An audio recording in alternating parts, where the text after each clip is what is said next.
I've been teaching beginner artists for over 6 years now, and the number one reason I see a lot of beginners quit is because of perfectionism.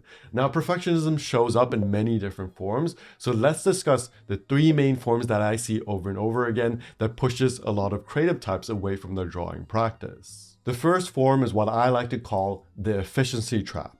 A lot of beginner artists will start to consume tons of content from different art teachers, trying to find the most efficient way to learn drawing skills. What is the best way to learn? And there is some sense to this. It's a good idea to get a lay of the land, get an idea. What kind of drawing styles are there out there? What kind of different approaches are there out there for you to try? But trying is the important component. A lot of beginners will consume tons of art videos, but never actually draw.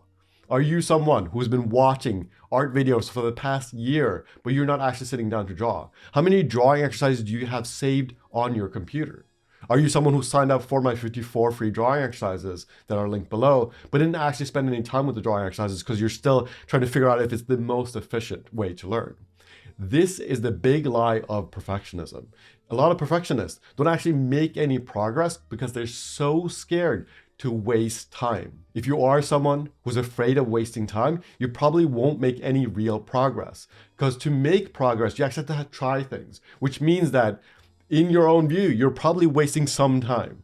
But that's actually part of the experimentation that is necessary for learning how to draw. Then let's think about this critically for a moment. Why does drawing have to be efficient? If you're enjoying the practice, why do you need to be efficient? Why are you trying to be so efficient if drawing is actually enjoyable? Now, efficiency makes some sense in other aspects of life. If you are someone who's trying to figure out the most efficient way to do dishes or the most efficient way to do laundry, that makes a lot of sense to me. We stack our plates together, so it's an efficient system where you can retrieve your plates in an efficient way, right? Like that makes a lot of sense to me. But trying to be the most efficient while learning how to draw doesn't make that much sense if you think about it critically. Do you hang out with your friends and think about the most efficient way to have a meaningful conversation? No, you might think about good ways to approach meaningful conversations, but you don't try to be as the most efficient way, like use the fewest words. Imagine trying to use the fewest words possible to communicate with your friends. That's not as fun, right? Like that would just, imagine if your friends wrote a script of what they want to say to you. Imagine hanging out with someone like that. That is kind of what you're doing to your own art practice. You're trying to force it into this very limited box because you're so afraid to waste time.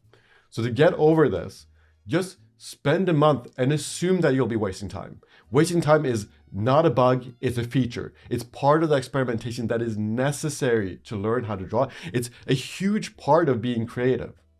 Realistically speaking, it's not actually wasting time, but your perfectionistic tendencies, the excuses to avoid the actual risks, is wasting time. But if you're a creative person, you're going to have to run these risks. That is part of the experience, it's part of the adventure.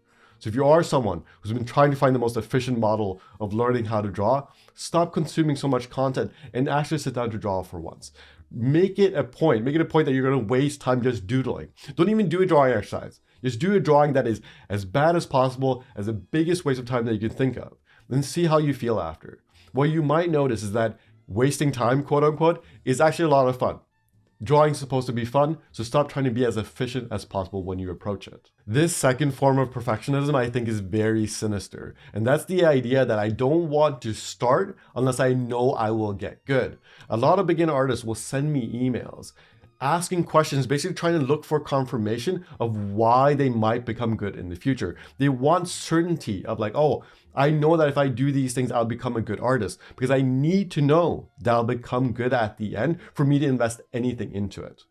I think this is a big part of why art school is so appealing. It's like, oh, I'll go to art school for 4 years and I see all these portfolios of students from that school and they became good. So I have some certainty there.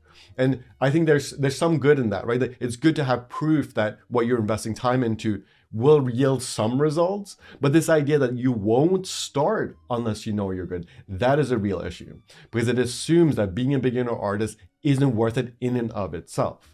And I think there's a big problem here because then you're putting so much pressure on a specific outcome that makes it very difficult to enjoy the moment.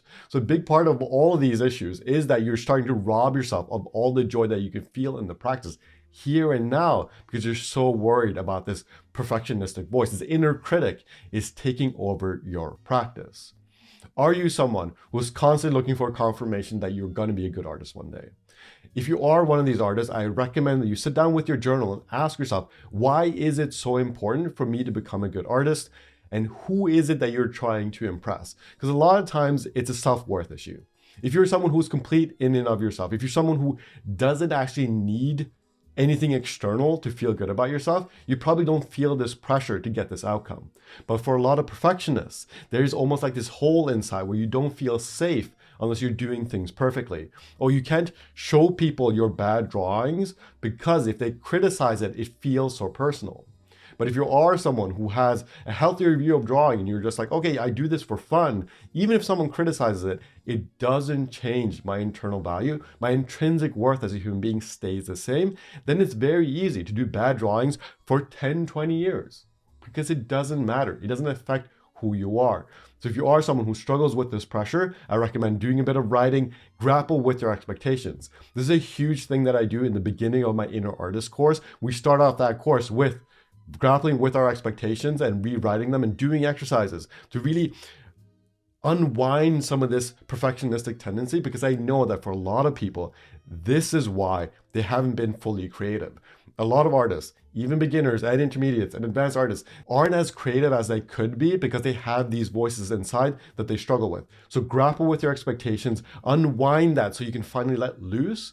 And don't worry so much about becoming a great artist in the future, because ultimately the activity is still the same. If you are someone who's drawing right now, if you're a beginner artist and you're putting pencil to paper, guess what? An advanced artist, that's all they're doing too. They're all also just doing marks on paper. It's not that different. And I'm saying that as someone who's made progression in my art practice. It wasn't the technical skills drawing that actually changed things for me. It was actually feeling joy in the practice that really makes this worth it. And that joy you can feel and experience as a beginner artist. You do not need to wait until you become good at some point in the future. But also trust me, if you draw for 50 years and you make it a consistent practice and you enjoy it and you experiment, you will make some progression. So you might not become good, but there will be progression happening naturally. So let loose, just let go of those expectations, because ultimately they will shackle you down. They will prevent you from growing because they'll make you so scared to make any mistakes, which is very hard to grow if you're not willing to make mistakes. This third form of perfectionism is something that I struggle with quite a bit, and that is the blindness to the good. Are you one of these students who's always leaving comments under my videos talking about how all your drawings are ugly? Every single drawing you do is bad. Do you really think that's realistic? If you zoom out for a moment, if you saw 30 different drawings by an artist, do you really think that you couldn't find at least something beautiful within it? Not even a single line, not a small corner. That is so unlikely. This is an illusion of your mind. The perfectionism in you has distorted your view of what's happening. And it's a very black and white way of thinking about your artwork. So right now, grab your art and go look through it and just see if you can find a small corner of it that you can give a small compliment, right? Maybe the overall drawing isn't as good as you want it to be, but is there a single line that you like? And if you are unable to do that, that is a clear sign that you probably have some perfectionism in you, or it might mean that you haven't done enough drawings. Obviously, you need a couple of drawings, right? If you have like 30 or 40 drawings, then you might be able to find it. Even great artists don't do good drawings every single time. A lot of times they'll have to do a couple before they find some good in it. So give yourself a couple of tries before you try to seek it out. But if you have 30 drawings that you've done over the past year, go and find that small good nugget, right? And just complement that small part, right? It doesn't either have to be good or bad. It can have good components to it while still being overall not as good as you want it to be. We want to make sure that we live in that gray area. Instead of thinking of things as black and white, we want to live in that gray zone. One thing that helped me a ton with this is actually receiving compliments fully. So I actually did this outside of drawing as well, but also within the drawing. Have someone in your life giving you a compliment about your drawings. And have you actually received them? Now, if you haven't shown your art to anyone, try to think about this outside of drawing. Has someone given you a compliment that you've rejected?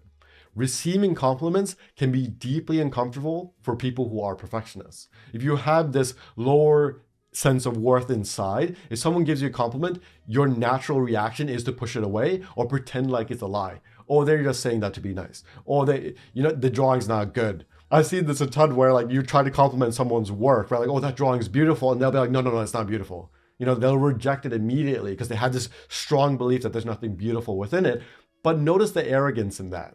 If someone thinks that your work is beautiful, if someone says, I like that drawing, I appreciate that drawing, I appreciate that you spent time making that drawing, and you reject it immediately, you're saying that that person's perspective isn't as valuable as your perspective. Oh, you're wrong.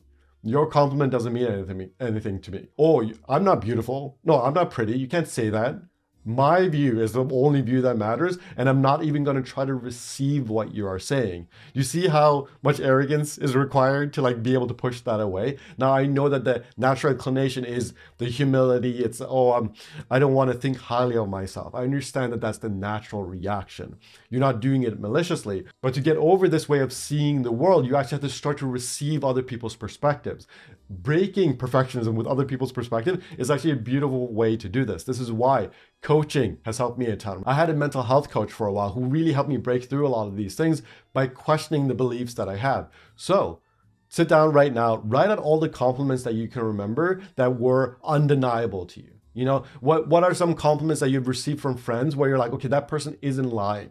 They're not saying that to get something out of me. They're saying that because they actually believe it. Write those out and actually try to receive them because that can help you start to see some of the good, both within drawing and also both within yourself. Because if you have this tendency within the drawing practice, you probably also have this tendency in other aspects of life. That is the beautiful thing about art, is that you can learn so much about yourself and adjust how you approach life just through the drawing practice. If you break through this belief within the drawing practice, it will start to change how you see the world in other aspects of life. Now, to help more beginners develop a beautiful art practice, I made this video right here where I talk about the 3 lessons I had to learn the hard way as a beginner artist. This video can help you avoid some of those issues and really enjoy your practice much more. So check that out right here.